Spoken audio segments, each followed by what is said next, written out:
آج آپ ایک ایسے دن تشریف لائے ہیں جس میں ایک امید کی کرن جو ہے وہ ابھری ہے، اور دعا ہے ہماری کہ یہ جو سلسلہ آج شروع ہوا ہے یہ جاری رہے اور اس ملک کو فسطائیت کی قوتوں سے آزادی نصیب ہو۔ آج دو تین چیزیں ہوئی ہیں۔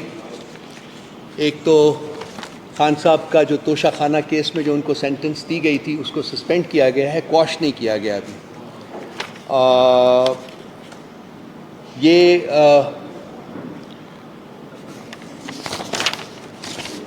جو سینٹنس تھی توشہ خانہ کی یا سائفر میں یا عدت میں، یہ ان 200 مقدمات جو ہیں فیک فریولس اینڈ فراڈولنٹ مقدمات میں سے ایک تھا جو کہ خان صاحب کے خلاف رجسٹر کیا گیا تھا۔ خان صاحب نہیں تھے بلکہ سارے ملک کے عوام کے خلاف وہ رجسٹر کیے گئے تھے وہ مقدمات۔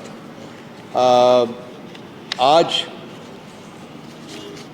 چیف جسٹس صاحب کو شاید نظر آیا کہ یہ انصاف، قانون اور باقی دوسرے مورل تقاضوں کے برخلاف ہے، تو انہوں نے اس کو سسپینڈ کیا، کوش کیا نہیں ابھی کیا۔ اس کے لیے میرا خیال اگلے ہفتے وہ سن رہے ہیں، سن رہے ہیں۔ دیکھیے، ہم پی ٹی آئی بحیثیت ایک سیاسی جماعت کے ہمیشہ دستور اور قانون کے پاسبان اور نگہبان رہے ہیں۔ ہم نے جب بھی کوئی بیٹھ کے کھڑے ہو کے کہیں بھی کسی محفل میں کوئی ڈیمانڈ کیا ہے تو وہ ہمیشہ ہم نے قانون اور انصاف کے تقاضوں کو مد نظر رکھ کے کیا ہے۔ ہم ہمیشہ قانون کے حکمرانی پر یقین رکھتے تھے، یقین رکھتے ہیں اور یقین رکھتے رہیں گے۔ اس کے باوجود کہ عدالتوں نے ہم سے ناانصافی کی، ہم نے کسی سٹیج کے اوپر بھی عدالتوں کے بارے میں یہ نہیں کہا کہ ہم ان سے انصاف کی توقع نہیں رکھتے۔ بہت سارے لوگ جو تھے ہمارے اس یقین کے اوپر ہمارا مذاق اڑاتے تھے، لیکن ہم نے کہا کہ نہیں، وہ دن آئے گا ضرور جب کہ یہ عدالتیں جو ہیں یہ بھی دیکھیں گی کہ انہوں نے جو فیصلے کیے ہیں وہ ٹھیک نہیں ہیں، اور یہ لازمی بات ہے کہ یہ ان فیصلوں کے اوپر نظر ثانی کریں گی۔ تو آج وہ ایک اچھا دن ہے کہ وہ بارش کا پہلا قطرہ ہے یہ، اور ہم امید کرتے ہیں کہ یہ جو اب پروسیس شروع ہوا ہے یہ کنٹینیو کرے گا۔ یہ بھی ایک حقیقت ہے کہ عمران خان صاحب کو بدترین ریاستی انتقام کا نشانہ بنایا گیا ہے۔ ان کے ساتھ ساتھ پاکستان کے عوام کو بدترین ریاستی انتقام کا نشانہ بنایا گیا ہے، جس سے کہ پورا نظام جو ہے وہ زمین بوس ہو گیا ہے۔ آئین کی کوئی قدر، کوئی منزلت اس ملک میں اب موجود نہیں ہے۔ قانون کے تقاضے جو ہیں وہ پوری طرح روندے گئے ہیں۔ موریلٹی جو ہے اس کو پس پش ڈالا گیا ہوا ہے، اس کے نام کی کوئی چیز جو ہے وہ اس ملک میں اب موجود نہیں ہے۔ ان تمام چیزوں کے اوپر خان صاحب کو پولیٹیکلی نیوٹرلائز کرنے کی کوشش کی، منہ کی کھائی ان فورسز نے۔ خان صاحب کو فزیکلی ایلیمنیٹ کرنے کی کوشش کی، منہ کی کھائی انہوں نے۔ خدا کا بڑا کرم ہے کہ ان کی جان بچ گئی۔ اس کے بعد اب جو پروسیس چلا ہوا ہے وہ ہے کہ خان صاحب کو امپلیکیٹ کر کے، خان صاحب کی پولیٹیکل پارٹی کو امپلیکیٹ کر کے یہ ان کو الیکشن کی دوڑ سے باہر کرتے۔ 8 تاریخ کو رات کے اندھیرے میں جو شب خون مارا گیا ہے، جس طریقے سے ان کا مینڈیٹ لوٹا گیا ہے، جس طریقے سے عوام کا مینڈیٹ لوٹا گیا ہے، وہ بھی اب ایک روز روشن کی طرح آگاہ ہے۔ 8 کی شام کو فیصلے کچھ اور تھے، نتائج کچھ اور تھے، اور 9 کی صبح کو وہ نتائج جو تھے وہ بالکل بدلے جا چکے ہوئے تھے۔ 23 مہینے کے عرصے بغیر کسی رسپائٹ کے یہ فسطائیت، ظلم اور جبر کا جو عمل ہے یہ جاری رہا۔ ہمارے سینکڑوں لوگوں کو انہوں نے رات کے اندھیرے میں ان کے گھروں سے اٹھایا، پارٹی کے آفیسز سے اٹھایا، اور آج بھی وہ خاص کر 9 مئی کے بعد جو ہے اس جبر اور فسطائیت میں بہت زیادہ اضافہ ہوا۔ آج بھی ہمارے سینکڑوں لوگ جو ہیں وہ ناحق قید میں موجود ہیں، اور ان کی بیل ایک کیس میں ہوتی ہے تو دوسرے میں اریسٹ کر لیتے ہیں، دوسرے میں ہوتی ہے تو تیسرے میں اریسٹ کر لیتے ہیں۔ ایک ہمارے پاس ایسی مثالیں ہیں جن میں کہ 20 دفعہ بیلز ہونے کے بعد ہمارے ورکرز کو، ایکٹیوسٹس کو، ہمارے لیڈرز کو حراست میں لیا گیا۔ عدالتیں جو تھیں وہ ورچولی کینگرو کورٹس بن چکی ہوئی تھیں، وہ اسٹیبلشمنٹ کے ہاتھ میں ایک کھلونا بنی ہوئی تھی، اور اب دیکھنا یہ ہے کہ آنے والا کل جو ہے اس میں کیا یہ جو ان کی روش ہے یہ بدلتی ہے یا وہ پھر دوبارہ سے اسی روش کے اوپر واپس آ جائے گی، کیونکہ لازمی ہے کہ ان کے اوپر پریشر بڑھے گا۔ ریاستوں کو، جو عدالتوں کو ایک ٹول کے طور کے اوپر استعمال کیا ہے حکومت نے، اور پاور ویلڈرز جو ہیں، جو جہاں طاقت کا سرچشمہ جو ہے وہاں ان لوگوں نے عدالتوں کو ایک ٹول کے طور کے اوپر استعمال کیا ہے۔ ان کیسز میں جیسا کہ میں نے پہلے کہا ہے کہ کوئی جسٹیفیکیشن نہیں تھی، کوئی سبسٹنس، کوئی کچھ نہیں تھا، یہ زبردستی کے کیسز بنائے گئے تھے، اور یہ اب ایسا لگ رہا ہے کہ یہ جو عمارت انہوں نے تعمیر کی تھی جو بڑی بابلی فاؤنڈیشنز کے اوپر تھی، یہ اب زمین بوس بہت جلد ہو جائے گی۔ ہم امید کرتے ہیں کہ عدالتیں جو باقی بھی جہاں جہاں کیسز لگے ہوئے ہیں وہ بھی اس تاریخ کی بدترین سیاسی انجینئرنگ جو ہے، یہ باب جو ہے اس کو بند کریں گی اور اس کو آگے لے کے جائیں گی۔ تو یہ تو تھا جی آج کے ایک اچھا ہمارے لیے خوشائند دن ہے ہماری پارٹی کے لیے اور پاکستان کی عوام کے لیے کہ خان صاحب کم از کم ایک مقدمے میں سرخرو ہوئے ہیں۔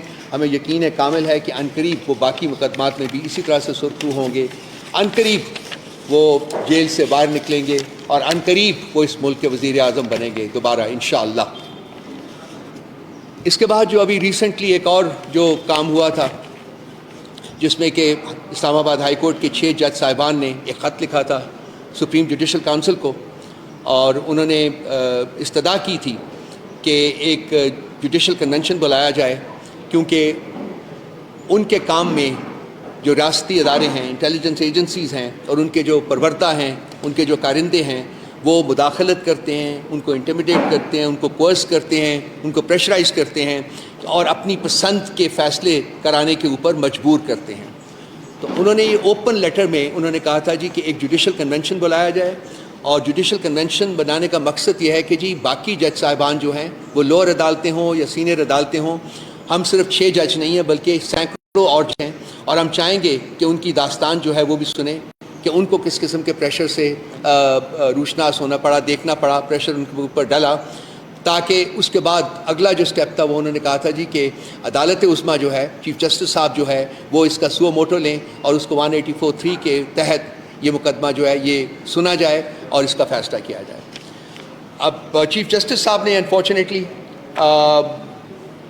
کیونکہ میں کوئی ایسی کوئی زبان استعمال نہیں کرنا چاہتا ہوں، لیکن جو ان کا کانٹیکٹ رہا ہے پچھلے کچھ عرصے میں، اس سے ان کی انٹینشنز کے بارے میں بڑے سیریس قسم کے شکوک و شبہات کریٹ ہوئے ہوئے تھے۔ تو ہماری ان شکوک و شبہات کو مزید تقویت ملی، جبکہ انہوں نے جو لیٹر میں جو ریکمنڈیشنز تھیں ان کے اوپر عمل کرنے کی بجائے، انہوں نے جوڈیشل کنونشن بلانے کی بجائے، 184(3) کے تحت نوٹس دینے کی بجائے، انہوں نے ایک انکوائری کمیشن بنا دیا، اور انکوائری کمیشن بنانے کی جو رسپانسبلٹی تھی وہ انہوں نے ایک ایسے شخص کو دی جو کہ خود اس لیٹر میں ایک ملزم کے طور کے اوپر نامزد ہے، کیونکہ وہ ایگزیکٹو کو ہیڈ کرتا ہے۔ اس لیٹر میں، اسلام آباد ہائی کورٹ کے لیٹر میں 4 ملزمان نامزد کیے گئے ہیں۔ ایک ہے پاکستان کی اسٹیبلشمنٹ، پاکستان کی انٹیلیجنس ایجنسیز اور ان کے پروردہ، ان کے کارندے۔ دوسرے ہیں ایگزیکٹو، جس کو ہیڈ کرتے ہیں شہباز شریف۔ تیسرا ہے چیف جسٹس آف اسلام آباد ہائی کورٹ، اور چوتھا ہے by extension chief justice of Pakistan, جو کہ جب یہ سب کچھ ہو رہا تھا تو وہ سینئر پیونی جج تھے۔ چیف جسٹس اس وقت بندیال صاحب تھے، لیکن وہ بھی انڈائریکٹلی اس میں امپلیکیٹ ہو جاتے ہیں، کیونکہ خط کے مندرجات میں یہ بھی لکھا ہوا ہے کہ انہی جج صاحبان نے، جنہوں نے یہ لیٹر لکھا ہے، انہوں نے بسا اوقات میٹنگز کی چیف جسٹس آف اسلام آباد ہائی کورٹ کے ساتھ اور چیف جسٹس آف پاکستان کے ساتھ بھی، جس میں کہ جسٹس قاضی فاضل عیسیٰ صاحب بھی موجود تھے۔ لیکن ان کی ان ریکمنڈیشنز کی بجائے انہوں نے یہ کیا کہ جی انکوائری کمیشن بنا دیا، اور ایک ایسے شخص کو جو کہ نامزد ملزم ہے اس میں، اس کو رسپانسبلٹی دے دی کہ وہ جائے اور وہ کمیشن کانسٹیٹیوٹ کرے، اس کمیشن کو جو ہیڈ کرے گا وہ شخص بھی کانسٹیٹیوٹ کرے، اور پھر اپنی مرضی کا فیصلہ بھی ان سے حاصل کرے۔ تو یہ ایک ٹریوسٹی تھی لاء کی، جو کہ چیف جسٹس آف پاکستان نے یہ ان سے سرزد ہوئی، یا انہوں نے کی۔ جو کچھ بھی ہوا بہر صورت یہ نہ آئین کے تقاضوں کے مطابق تھا، نہ قانون کے تقاضوں کے مطابق تھا کہ ایک ایسے شخص کو یہ رسپانسبلٹی دینا جو کہ خود ایک نامزد ملزم کی حیثیت رکھتا ہے اس وقت۔ بہر صورت اس میں جسٹس تصدق جیلانی صاحب کو اچھا اس کے بعد ایک اور کام کیا انہوں نے کہ جی اس میں جب انہوں نے اپنے کیبنٹ کی میٹنگ کنوین کی تو اس کیبنٹ کی میٹنگ میں انہوں نے اس خط کو جھوٹ کا پلندہ کہا، یعنی کہ انہوں نے اپنا جو فیصلہ تھا وہ پہلے ہی سنا دیا. جسٹس تصدق گیلانی صاحب کو اپوائنٹ کرنے سے پہلے ہی کیبنٹ نے کہا جی یہ تو خط کے مدرجات جو ہیں یہ جھوٹ کا پلندہ ہے، یہ تو ایک کنسپریسی ہے. اور ججز نے یہ جو 6 ججز ہیں انہوں نے مس کانڈکٹ کیا ہے. دیٹ مینس کہ ان کو اس کی سزا ملنی چاہیے. سو انکوائری کمیشن بنانے سے پہلے، اس کے ہیڈ کو مقرر کرنے سے پہلے انہوں نے اپنی ججمنٹ جو تھی وہ بھی ٹرانسکرائب کر کے ان کو دے دی کہ جی آپ نے یہ ججمنٹ دینی ہے. بصورت تصدق جیلانی صاحب کو اس کا ہیڈ بنایا گیا. ایک بہت اچھے شخص ہیں، ان کی شخصیت کے بارے میں کوئی بات نہیں کرنی چاہیے، لیکن ان کے اپنے صاحبزادے تھے. یہ جو 300 لائرز نے جو خط لکھا تھا کل حکومت کو کہ وہ جو خط کے مندرجات ہیں، جو اس میں ریکمنڈیشنز ہیں، اس کے عین مطابق عمل کرے، آگے بڑھائے، اس میں جسٹس تصدق گیلانی صاحب کے اپنے صاحبزادے کا نام بھی تھا، جنہوں نے اپنا جو وزن تھا وہ وکیلوں کے پلڑے میں ڈالا. اس کے بعد آج ایک اچھی خبر آئی کہ ان سارے حقائق کو مد نظر رکھتے ہوئے جسٹس گیلانی صاحب نے اپنے آپ کو ریکوز کیا، اور ان کا جو ایک لیٹر جو انہوں نے لکھا ہے اس میں ایک آدھا جو پیراگراف ہے وہ بہت ہی امپورٹنٹ ہے، کیونکہ انہوں نے کہا وہی بات جو کہ ہم کر رہے تھے، جو پی ٹی آئی کر رہی تھی، وہی بات جو اس ملک کے لیڈنگ وکلا کر رہے تھے کہ یہ مسئلہ اس طریقے سے حل نہیں ہوگا، بلکہ صرف 184(3) جو ہے وہی ایک آپشن ہے عدالت کے پاس، یہ اس کے تھرو ایکسرسائز کرے اپنی جو پاورز ہیں اور اس معاملے کو آگے بڑھائے. انہوں نے بھی لکھا ہے، یہ جسٹس گیلانی صاحب کا لیٹر ہے جو انہوں نے لکھا ہے. جج جیلانی صاحب، since the letter is addressed to the members of the Supreme Judicial Council and its chairman, the Chief Justice of Pakistan, it would be violative of judicial propriety. یہ ہم بھی کہہ رہے تھے کہ جو جوڈیشل پروپرائٹی ہے یہ اس کے مطابق یہ آپ انکوائری کمیشن نہیں قائم کر سکتے. It will be violative of judicial propriety for me to inquire into a matter which may fall within the jurisdiction of a constitutional body. Constitutional body. Inquiry Commission is not a constitutional body. The constitutional body which is the Supreme Judicial Council or the Supreme Court of Pakistan itself. تو انہوں نے اپنے letter میں بھی ہماری جو contention تھی، جو ہم پچھلے 4-5 دن سے بارہا آپ کے تھرو یا پریس کانفرنسز میں اپنے آرٹیکلز کے تھرو اور ہماری باقی ہماری سی ایم ڈی جو سینٹرل میڈیا ڈپارٹمنٹ کے جو پریسز جاتے ہیں ان کے مطابق ہم یہی ڈیمانڈ کر رہے تھے. آج جسٹس تصدق جیلانی صاحب نے بھی ہمارے اس کنٹینشن کی توثیق کی اور اس سے ریکوز کر لیا، جس کے بعد چیف جسٹس صاحب نے 6 ممبرز اور بذات خود 7 ممبرز کا بینچ بچایا ہے، ایک لارجر بینچ بنایا ہے جو کہ پرسوں سے آئی انڈرسٹینڈ 3 کے تحت اس مقدمے کو اس لیٹر کو کنسیڈر کرے گا اور آگے بڑھائے گا. اب اس میں 2-3 چیزیں ہیں. نمبر 1 بات، لارجر بینچ کا مسئلہ نہیں ہے. اس ملک میں بہت سی پریسیڈنسز ملتی ہے جبکہ فل کورٹ بینچ بنا ہوا ہے، فل کورٹ بنی ہوا، اور یہ بھی فل کورٹ کا مسئلہ ہے. یہ اپنی پسند کے جج چن کر اپنی پسند کا فیصلہ ہم نہیں کرنے دیں گے چیف جسٹس کو. یہ اپنی پسند کے ججز کے تھرو اپنی پسند کا فیصلہ کرنا چاہتے ہیں، یہ نہیں ہونے دیں گے. یہ معاملہ اب چیف جسٹس اور اس کی 5, 6, 7, 8 جو لوگ ہیں ان کی پہنچ سے بہت آگے جا چکا ہوا. سو ہم ڈیمانڈ کرتے ہیں کہ فل کورٹ کانسٹیٹیوٹ کیا جائے. تمام جج صاحبان سپریم کورٹ کے جو ہیں وہ بینچ کانسٹیٹیوٹ کریں اور وہ بیٹھ کے اس مقدمے کو سنیں اور آگے بڑھائیں. اس کے ساتھ ساتھ ہم یہ ڈیمانڈ کرتے ہیں کہ جب یہ پروسیڈنگز ہو تو ان کو لائیو سٹریم کیا جائے. ہم چاہتے ہیں کہ پاکستان کے عوام دیکھیں اور ان جج صاحبان کے چہرے دیکھیں اور ان کا کانڈکٹ دیکھیں. ان کے سامنے آنا چاہیے کہ یہ اس ایک قانونی مقدمے میں ان کے فیصلے کیا ہوتے ہیں، کس طریقے سے کون جج فیصلہ کرتا ہے. چیف جسٹس صاحب کو ویسے بہت شوق ہے لائیو سٹریم کرنے کا، تو آئی ایم شیور کہ ان کو اس کے اوپر کوئی آبجیکشن نہیں ہوگا کہ اس مقدمے کو بھی لائیو سٹریم کیا جائے. اور اس کے ساتھ ساتھ جوڈیشل کنونشن جو ہے وہ کنوین کیا جائے، جس کا تقاضا اس لیٹر میں جو جج صاحبان کا جو لیٹر ہے اس میں کیا گیا ہے. تو یہ تمام چیزیں جو ہیں یہ قانون کے تقاضوں اور آئین کے تقاضوں کے مطابق ہیں. ان تمام چیزوں کے اوپر عمل ہونا چاہیے. آج ہم پاکستان کی لیگل کمیونٹی کو بھی مبارکباد دیتے ہیں کہ انہوں نے ایک بہت یونیفائڈ اپروچ، یونیفائڈ سٹانس جو تھا وہ اڈاپٹ کیا. پاکستان کی لیگل تنظیموں کو بھی ان کی ایسوسیشنز کو بھی، سب کو ہم بہت مبارکباد دیتے ہیں کہ آج نئے سرے سے پاکستان کی تعریف لکھے جانے کی طرف پہلا قدم اٹھایا گیا ہے۔ امید کرتے ہیں کہ وہ اسی طرح سے یونیفائڈ رہیں گے، اسی طرح سے پریشر ایگزرٹ کرتے رہیں گے سپریم کورٹ کے اوپر، تاکہ یہ مقدمہ جو ہے وہ آئین اور قانون کے تقاضوں کے مطابق جو ہے وہ آگے بڑھایا جا سکے۔ اب اور یہ جو حکومت ہے، یہ اس کا کانڈکٹ جو ہے پچھلے 2 سال میں پی ڈی ایم 1 اور اس کے بعد انٹرم گورنمنٹ اور پی ڈی ایم 2، یہ اصل میں ایک ہی گروپ آف پیپل کے 3 چہرے ہیں، جو ایک فیز آؤٹ ہوتا ہے تو دوسرا فیز ان ہوتا ہے، دوسرا فیز آؤٹ ہوتا ہے تو تیسرا فیز ان ہوا، یہ ایک ہی چہرہ ہے۔ اور ان کے جو درباری دانشور صاحب ہیں، ایک صاحب بیٹھے ہوئے کہہ رہے تھے کہ جی پتہ نہیں میں بات بھی نہیں کرنا چاہتا اس کے اوپر، اور ان کے جو قانونی ماہرین ہیں جو کہ کیش کے تھیلے لے کے پھر رہے ہیں آل اوور، مجھے یقین کامل ہے کہ ہماری جو لیگل فٹرنیٹی ہے وہ تاریخ کے اس نازک موڑ کے اوپر کسی انڈیوسمنٹ، کسی کوئرشن کے تحت اپنی اوپینینز کو نہیں بدلے گی، اور وہ اسٹیڈ فاسٹ رہیں گے اس مقصد کے لیے کہ ہم نے اس ملک میں قانون آئین کی حکمرانی جو ہے اس کو شروع کرنا ہے، جمہوریت کی جڑوں کو مضبوط کرنا ہے، اور عوام کا مینڈیٹ جو کہ چرایا گیا تھا رات کے اندھیرے میں اس کو ریسٹور کرنا ہے، اور ان لوگوں کو ہم نے حکومت کی اپرچونٹی پرووائڈ کرنی ہے جن کو اس ملک کے عوام نے سلیکٹ کیا ہے، اور وہ لوگ جو کہ زبردستی اپنے تئیں پاور جو ہے وہ ویلڈ کرتے ہیں، میرا خیال ہے کہ اب ان کا بھی وقت جو ہے وہ ختم ہو رہا ہے، اب وقت ہے عوام کی حکومت کا، اور ہم امید کرتے ہیں کہ پاکستان کے عوام، پاکستان کی لیگل کمیونٹی، پاکستان کے جج صاحبان، پاکستان کے کسان، اسٹوڈنٹ، سب لوگ، تمام قوم جو ہے وہ کھڑی ہوگی ایک آواز کے ساتھ کہ ہم آئین چاہتے ہیں، ہم قانون چاہتے ہیں، ہم جمہوریت چاہتے ہیں۔ اس کے اوپر P T I, Pakistan Tehreek Insaf, کوئی کمپرومائز کرنے کے لیے انڈر اینی سرکمسٹانسز تیار نہیں ہوگی۔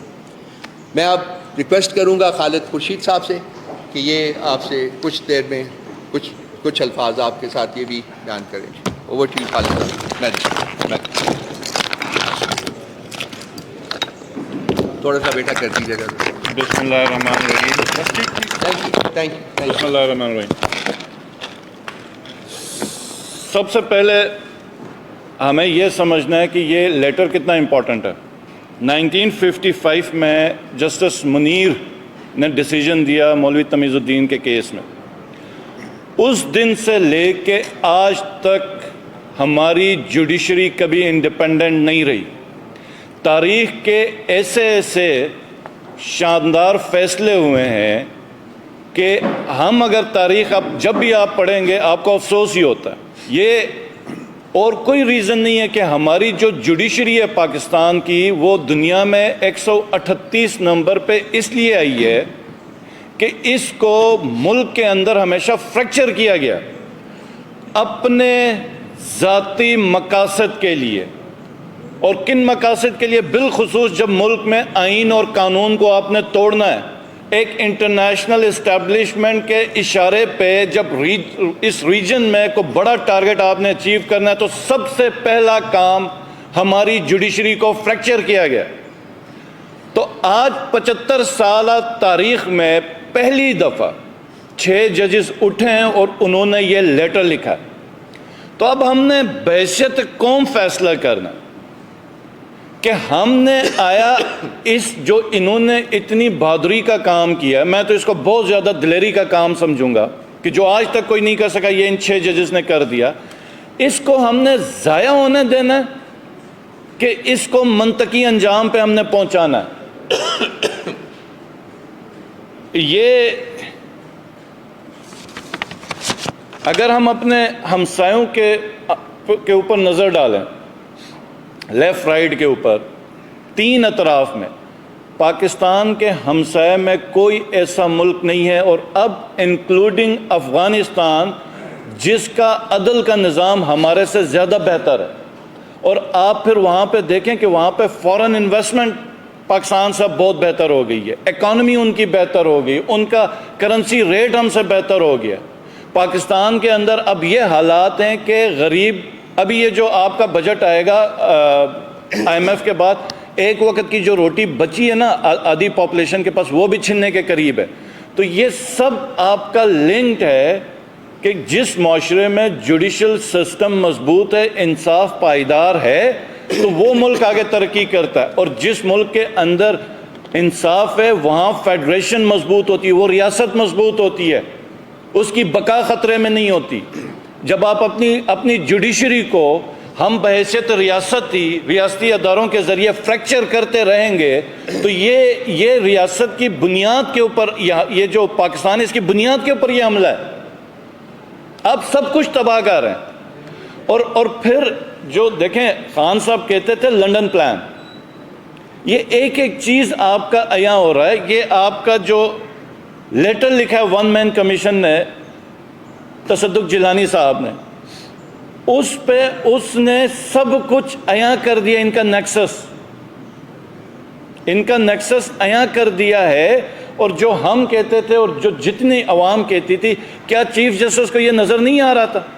کیا ایگزیکٹو کو یہ نظر نہیں آ رہا تھا؟ اور ایگزیکٹو بھی ایک کمیشن بناتی ہے اور ڈیسیجن پہلے ہی دیتی ہے، جناب ججز نے تو مس کنڈکٹ کرا دی، تو تم انکوائری کس چیز کی کرا رہے ہو؟ تم ان ججز کے اوپر پھر ایکشن لے لو.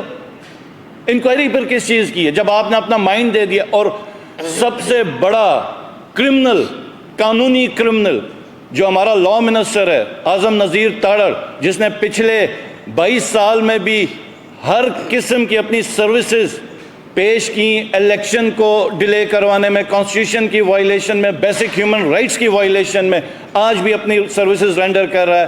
اور وہ بھی کمنٹس پاس کر رہا تھا ججز کے اوپر. اور جو اس وقت قاضی فائز عیسیٰ نے کیا، ہماری 75 سالہ تاریخ میں ایسا جوڈیشل سرنڈر ہم نے نہیں دیکھا کہ جن لوگوں نے جوڈیشری کی بنیادوں پہ حملہ کیا. آپ گھر کے سربراہ تھے قاضی فائز عیسیٰ صاحب، آپ نے پروٹیکشن دینی تھی، نہ کہ آپ نے اپنے 6 ججز کو اٹھا کے ان لوگوں کے حوالے کرنا جن کے اوپر الزام لگا کے یہ آئے. تو یہ اتنا بڑا جوڈیشل سرنڈر ہم نے نہیں دیکھا.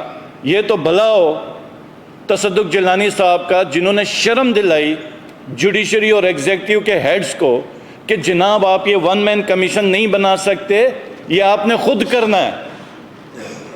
اور دوسری جو چیز ہے وہ یہ ہے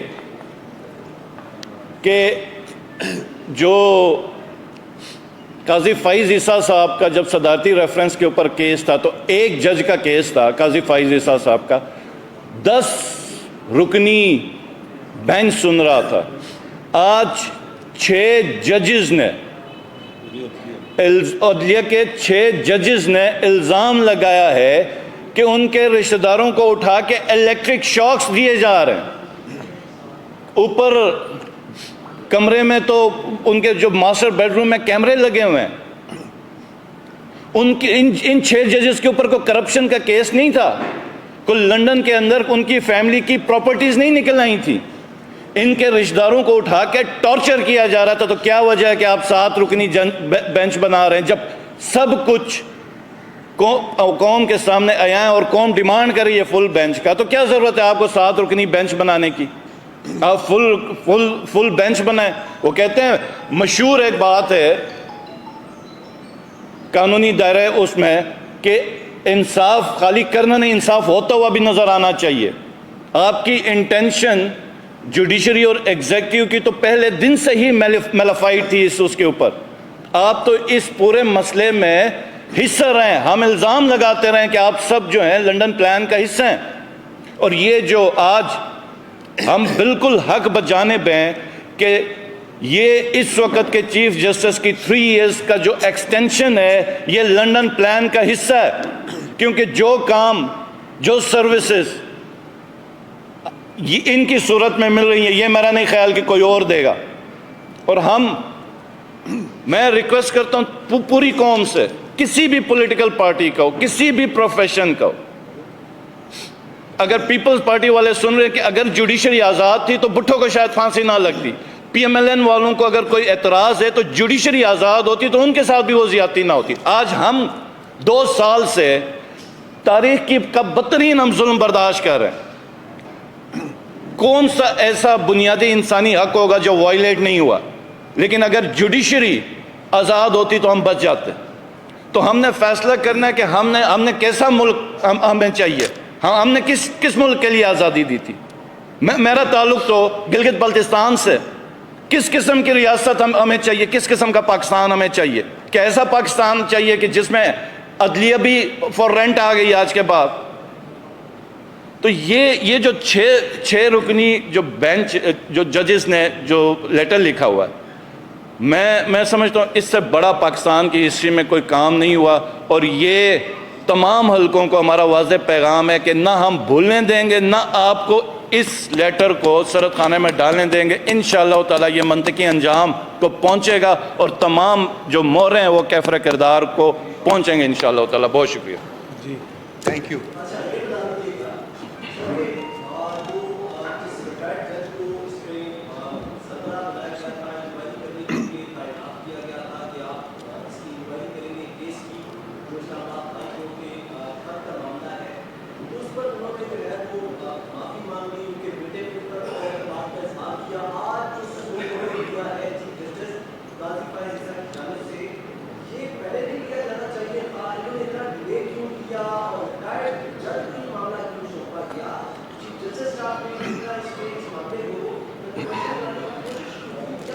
کیونکہ جوڈیشری اور ایگزیکٹو جو ہیں وہ کمپلسٹ تھے اس میں, یک جان و یک غالب تھے.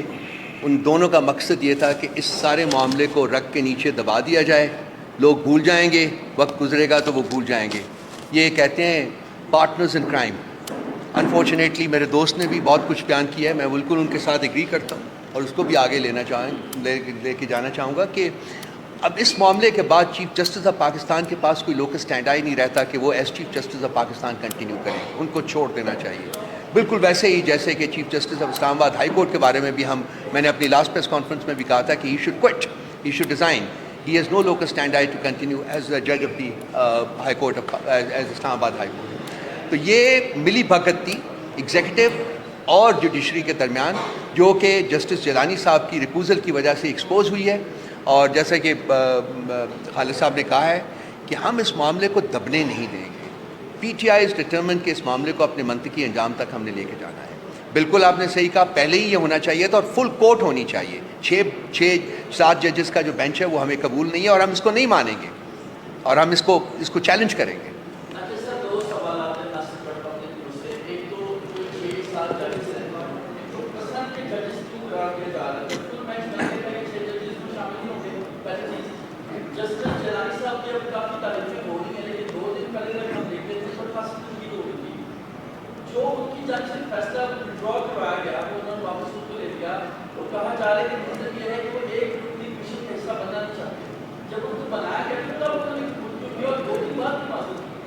انہوں نے قبول کرنے کا تو ہمیں کچھ آیا نہیں تھا. ابھی تک کوئی لیٹر نہیں آیا تھا کہ جی ان کا لیٹر وہ قبول انہوں نے کیا. انہوں نے بالکل نہیں قبول کیا تھا. یہ صرف ایک لیٹر آیا ہے جو کہ اس میں انہوں نے انکار کیا ہے. نمبر 1 بات. نمبر 2 بات یہ کہ ہماری طرف سے ایک ریزن یہ دیے وہ جو بیان پڑھ کے سنا ہے. ہم نے جسٹس تصدق جیلانی صاحب کے اوپر کوئی کرٹیسزم نہیں کیا, بلکہ مجھے 2-3-4 دفعہ مجھے پروگرامس میں پوچھا گیا. میں نے کہا میں ان کی شخصیت کے اوپر کوئی بات نہیں کرنا چاہتا. وہ ایک قابل احترام ان شخص ہیں اور ہمارے وہ نامنی تھے, آپ کو یاد ہوگا, انٹرم پرائم منسٹر کے لیے. سو ان کی شخصیت کے اوپر پی ٹی آئی میں کوئی بندہ کوئی نیگیٹولی گفتگو نہیں کر سکتا تھا. لیکن ہماری جو کنٹینشن تھی وہ چند اصولوں پہ مبنی تھی, وہ شخصیات پہ مبنی نہیں تھی. اور وہ جس کا ذکر ابھی کیا ہے کہ آپ کے اپنے سوال کے پہلے حصے میں بھی جی اس کا ایک ریفرنس ہے, جہاں تک اس سوال کا وہ جو کہ اپنے پسند کے جج آئیں, بالکل اسی لیے ہم ڈیمانڈ کر رہے ہیں کہ فل کورٹ بنایا جائے. ہمیں یہ خوف ہے کہ یہ جو 6 جج صاحبان ہیں جن جو اس وقت کورٹ کے اوپر نامنیٹ ہوئے ہیں, بینچ کے اوپر نامنیٹ ہوئے ہیں, یہ ان کے اپنے پسندیدہ ججز ہیں. اور سینئر موسٹ ججز جو ہیں سپریم کورٹ کے, ان کو اس بینچ میں شامل نہیں کیا گیا. تو یہ اس ملی بھگت کی کنٹینویشن ہے. جب ان کو چیف ایگزیکٹو کے تھرو, شہباز شریف کے تھرو جب یہ معاملہ آگے نہیں بڑھ سکا because of the step taken by justice Tassaduq Jillani, تو اب آپ اپنی پسند کے بینچ کے ذریعے وہ معاملہ آگے بڑھانا چاہتے ہیں. تو we have seen through the truck and